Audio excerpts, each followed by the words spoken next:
Hey, have you ever found yourself about to say something like, I must do this, or I have to do this, and you just pause? You're wondering, wait, which one is right?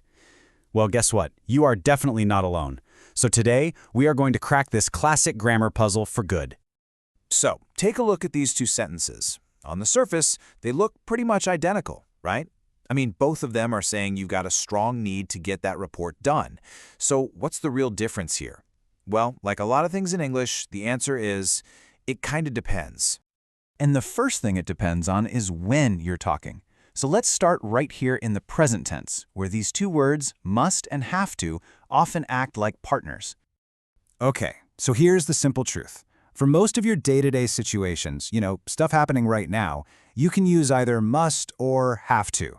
Saying I must go or I have to go, it's basically the same thing. The difference really just comes down to your personal style. So far, so easy, right? But things start to get a whole lot clearer the second we step outside of the present moment. And this, my friends, is where we find out about the secret weakness of the word must. And here it is. This is the big catch.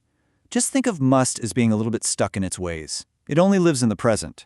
You can't say, I musted go to the store yesterday. It sounds totally wrong, doesn't it? This is the single biggest rule that pulls these two words apart. And this is where have to swoops in to save the day. Because while must is stuck in the present, have to is this super flexible time-traveling tool we can use for obligations in all the other tenses. We can talk about the past with had to, or the recent past with has had to, and we can even use it as having to. It's fantastic. Here's a perfect everyday example. The obligation, running out of milk, happened yesterday. That's in the past. And since must can't travel back in time, we just naturally switch to had to. I had to go to the store. It's simple, it's correct, and it's really our only option for a past necessity. Okay, now let's get into what is, without a doubt, the most important difference between these two. This is where people get tripped up all the time, the negative forms. We're talking don't have to versus mustn't. And trust me, getting this right is a game changer. So first up we have lack of necessity. This is a fancy way of saying something is not required. There's no rule, there's no force pushing you. Basically, you have a choice. And this is how we say it. You don't have to apologize. Now listen closely. This does not mean you can't apologize. Of course you can. It just means it's not required. The choice is totally yours, no obligation. And now for the complete opposite, prohibition. This has nothing to do with choice. This is when something is absolutely forbidden. It's against the rules, maybe even against the law. It is a straight-up command not to do something. And this is mustn't's job. You mustn't drive without a seatbelt. See how different that feels? It's not a suggestion. It's a very strong command. It means do not do this. There's no choice here, just a very strict rule.